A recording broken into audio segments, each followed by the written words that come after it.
Hello दोस्तों, की हालचाल। हमारी आज की मूवी है फास्ट टाइम एट राइटमाउंट और इस मूवी की स्टोरी बहुत ही ज्यादा आग लगा देने वाली है, जिससे कहीं ना कहीं बेचैन होकर आपका काला नाक खड़ा हो जाएगा और बोलेगा कहाँ है विल, बता कहाँ घुसना है। सो मूवी के इंट्रो से आप समझ ही गए होंगे कि ये मूवी कितनी ज्यादा तड़क भड़क से भरी हुई है। So now come to the without any बकचोदी। मूवी के स्टार्टिंग में हम एक गुड लुकिंग बंदे को रेस्टोरेंट में जाते हुए देखते हैं, जिसका नाम रॉन होता है। और इस बंदे को देख के यहाँ की फीमेल वेटरेस गुपचुप करने लगती है। जिसके बाद हम इस रेस्टोरेंट के गेटमैन को देखते हैं, जिसका नाम रेड होता है। जिसके बाद हमें डेमो नाम का एक लड़का दिखाया जाता है, जो मूवीज टिकट ब्लैक करने का काम किया करता है। फिर हमें इन फीमेल वेटर्स के नाम बताए जाते हैं, जिसमें एक का नाम लिंडा और दूसरे का नाम स्टेसी होता है। जहाँ लिंडा स्टेसी को बताती है कि तुम्हें कस्टमर्स को कैसे अट्रैक्ट करना है। और सारी ट्रेनिंग कंप्लीट होने के बाद स्टेसी कस्टमर के पास ऑर्डर लेने जाती है, जहाँ कस्टमर स्टेसी को देख के अपने अरमानों को हाथ से दबाने लगता है, मतलब नीचे वाले अरमानों को। फिर फाइनली हम इस रेस्टोरेंट के कुक को देखते हैं, जिसका नाम ब्रैड होता है। जिसके बाद रेस्टोरेंट में लुली नाम का एक लड़का अपने दो दोस्तों के साथ आता है, जो बेहद ही घटिया और बदतमीज किस्म के लड़के होते हैं। फिर रात को लिंडा और स्टेसी घर जाते हुए मूवी के स्टार्टिंग में दिखाए हुए लड़के रोन के बारे में बात करती हुई जाती हैं। फिर हमें एक कॉलेज दिखाया जाता है, जिसमें ये सभी स्टूडेंट पढ़ा करते हैं। और इन सब के बाद हम लिंडा और स्टेसी को यहाँ की कैंटीन में देखते हैं, जहाँ लिंडा स्टेसी के पूछने पे उसे मुंह में लेना सिखाती है कि कैसे तुम मुंह में लेके लुंडो को अपनी तरफ अट्रैक्ट कर सकती हो। पर ये सब कुछ वहाँ बैठे स्टूडेंट भी देख लेती हैं, जिसे देख के इन्हें काफी शर्म आ जाती है और हंसने लगती हैं। साथ ही हम इन दोनों को इनकी बायोलॉजी की क्लास में देखते हैं, जहाँ रेड इन्हें पीछे से देखते हुए अपनी आंखें गर्म कर रहा था। फिर बाद में रेड डेमन को भी इन दोनों हसीनाओं के बारे में बताता है। तो डेमन पूछता है क्या तुम्हें उस लड़के का नाम पता है और उसका नंबर है? तो रेड बोलता है नहीं अभी नहीं है, लेकिन ले लूंगा। फिर हम रात को स्टेसी को उसके रूम में सोते हुए देखते हैं, और जैसे ही उसकी मदर उसके रूम से बाहर जाती है, तो स्टेसी विंडो के थ्रू घर से भाग जाती है और रोन के साथ एक सुनसान जगह जाती है, जहाँ जाके ये दोनों लोग एक दूसरे के साथ शारीरिक दुपड़दू खेलने लगते हैं।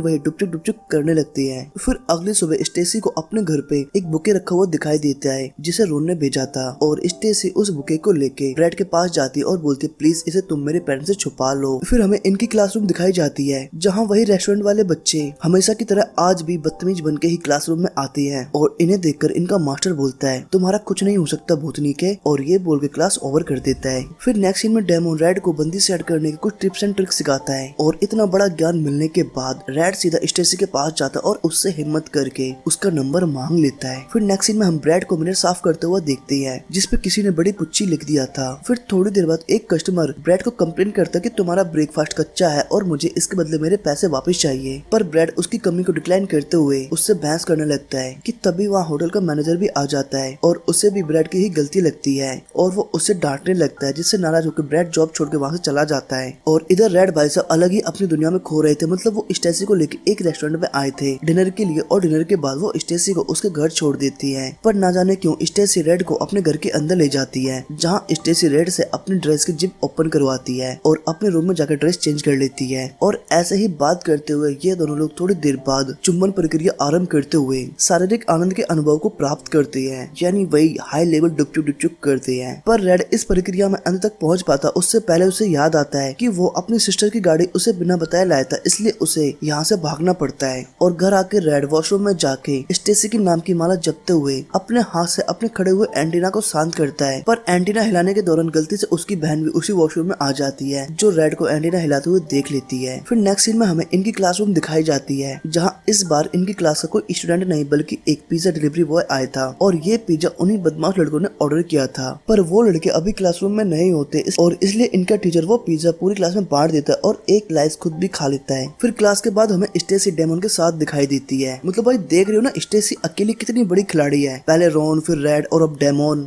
भाई पता नहीं लड़कियों का स्टेमिना क्या हाई लेवल का होता है। वेल स्टेसी यहाँ डेमन को भी अपने घर ले जाती है और उसका मूड बनाते हुए दोनों कपड़े उतार के डुपचुक में लग जाते हैं। और फाइनली डेमन 13 से 15 मिनट के अंदर ढीले पड़ जाते हैं। फिर स्टेसी और लिंडा को हम रेस्टोरेंट में देखते हैं, जहाँ इस बार स्टेसी लिंडा से पूछती है कि तुम्हारा वाला कितनी देर तक टिकता है। तो वो बताती है मेरे वाला 30 से 40 मिनट तक टिकता है। पर स्टेसी बोलती है कि कल ही मैंने डेमन के साथ किया था, वो तो बस 13 से 15 मिनट में लुढ़क गया। फिर अगले दिन स्टेसी डेमन के पास जाती है और उसे बताती है कि वो प्रेग्नेंट हो चुकी है और मुझे अबॉर्शन के लिए $150 लगेंगे। तो मैं चाहती हूँ कि क्यों ना हम दोनों आधे आधे पैसे करें। लेकिन टाइम रहते डेमन पैसे इकट्ठे नहीं कर पाता और वो स्टेसी का कॉल उठाना भी बंद कर देता है। फिर एक दिन स्टेसी ब्रैड से लिफ्ट मांग के एक क्लब के बाहर उतरती है और ब्रैड भी उसे छोड़ के वहाँ से निकल जाता है। लेकिन वो साइड मिरर से देखता है कि स्टेसी रोड पार करके एक हॉस्पिटल में जा रही है, तो ब्रैड भी उसके उसका पीछा करते हुए वहाँ पहुंच जाता है। तो स्टेसी को ब्रैड को ना चाहते हुए भी सब कुछ बताना पड़ता है और ब्रैड स्टेसी को लेके अपने घर आ जाता है और यहाँ आके स्टेसी लिंडा को कॉल करके डेमन के बारे में सब कुछ बता देती है कि कैसे उसने मेरे साथ खेला। और इस बात से गुस्सा होकर लिंडा डेमन की गाड़ी पे लिटिल पिग लिखवा देती है। और इस कांड के बाद अगले दिन डेमन जैसे ही स्कूल पहुंचता है वो देखता है कि सभी लोग उसको अजीब नजरों से देख रहे हैं, क्योंकि लिंडा ने डीमन और स्टेसी के बारे में सबको सब कुछ बता दिया है। जिसके बाद डेमन अपने लॉकर पे देखता है कि उसके लॉकर पे भी किसी ने लिटिल पिग लिखा हुआ है। डेमन से पूछता है कि तुम्हारे और स्टेसी के साथ क्या हुआ है, और उसको भी सच पता चलने के बाद इन दोनों में भयंकर वाली फाइट हो जाती है। पर वहाँ स्कूल का प्रिंसिपल आके इनकी लड़ाई खत्म करवा देता है। फिर नेक्स्ट पीरियड में इनका बायोलॉजी टीचर इनको लैब में लेके जाता है और एक बॉडी के सभी ऑर्गन्स इन स्टूडेंट्स को दिखाता है। और ये सारी चीजें देखकर स्टेसी का वोमिट जैसा मन हो जाता है और वो वहाँ से भाग जाती है। और रेड भी उसके पीछे पीछे भागते हुए उससे पूछता है क्या तुम ठीक हो। फिर हमें इन स्टूडेंट्स की फेयरवेल पार्टी दिखाई जाती है जहाँ सभी स्टूडेंट मजे कर रहे होते हैं। लेकिन लुलू वो बदमाश लड़का पार्टी में काफी देर बाद अपनी वैन से आता है, लेकिन वो आते ही स्टेज पे चढ़ जाता है और गाना गाने लगता है। और यहाँ सभी स्टूडेंट काफी मजे करते हैं और इस तरह ये पार्टी खत्म हो जाती है। फिर हमें दोबारा से स्टेसी और लिंडा दिखाई जाती है जो अभी अपना काम कर रही होती है कि तभी स्टेसी को वहाँ रेड दिखाई देता है। तो स्टेसी रेड को अपने पास बुलाती है और उससे बात करते हुए अपना नंबर उसे दे देती है। और इधर ब्रैड भी अब एक सुपर स्टोर में काम करने लगा है। तभी वहाँ एक लुटेरा आता है जो ब्रैड को अपनी गन दिखा के उससे सारा कैश निकालने को बोलता है। पर ब्रैड मौका मिलते ही गर्म चाय उसके मुंह पे फेंक देता है और उसकी गन छीन के उसे पॉइंट पे ले लेता है। और ये देख के लुटेरे के साथ आए हुए उसके साथी भी उसे वहीं छोड़ के भाग जाते हैं। और इस चीज से खुश होकर वहाँ का ओनर ब्रैड को वहाँ का मैनेजर बना देता है। और इधर डेमन को टिकट ब्लैक करने के चक्कर में जेल हो जाती है। और इस तरह इस मूवी के अंदर सब कुछ ठीक हो जाता है और हमारी हैप्पी एंडिंग हो जाती है। आप लोग कम से कम इस मूवी को लाइक कर देना यार, बहुत सपोर्ट और हिम्मत मिलती है आपके इतना करने से। सो थैंक्स फॉर वॉचिंग दोस्तों।